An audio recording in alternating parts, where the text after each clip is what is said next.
سے گھرانے دیکھے گئے ہیں، بلکہ ایک نہیں کئی، کہ بھائی لوگ کیا کہیں گے، لوگ کیا کہیں گے کا جملہ اتنا سر پہ سوار کیا، اتنا سر پہ سوار کیا کہ خود مقروض ہو کے قبروں کے اندر پہنچ گئے، لیکن یہ جملہ اور اس کا اثر ختم نہ ہوا۔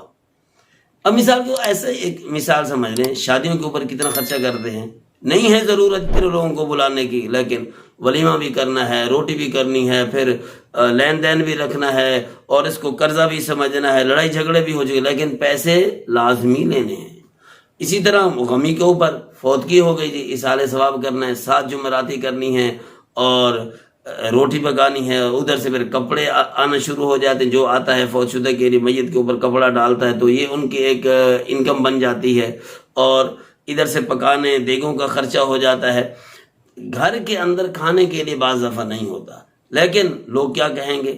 ایسی بھی مثالیں سامنے موجود ہیں کہ بھیک مانگ کے لوگوں سے منت زاری کر کر کے اپنے خامند کی، اپنے گھر والے کی انہوں نے وہ کیا کہتے ہیں اس کو برسی کی ہے، اور 7 جمعراتی کی ہیں، اور کل کیے ہیں۔ بھئی ان کی ضرورت کیا ہے؟ کہاں پہ یہ لکھا ہوا ہے کہ تم نے فرض نماز کی طرح اس کو فرض سمجھنا، یہ لازم کرنا ہے تم نے؟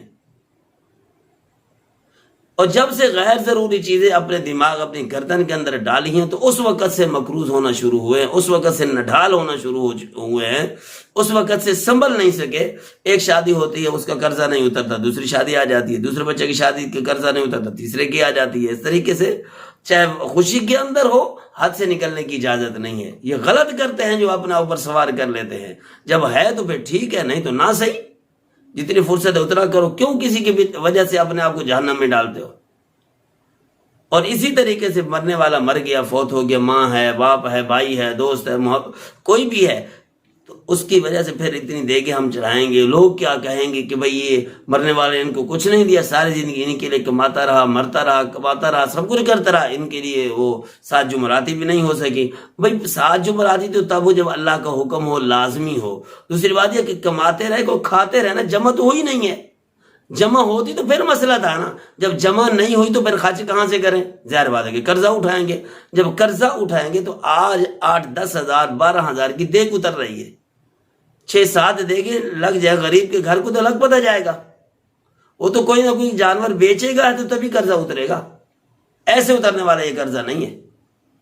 تو ایک دوسرے کے لیے بوجھ نہ بنے، ایک دوسرے کے لیے آزار نہ بنے، ایک دوسرے کے تکلیف کا ذریعہ نہ بنے کہ آیا اور مونچھوں کو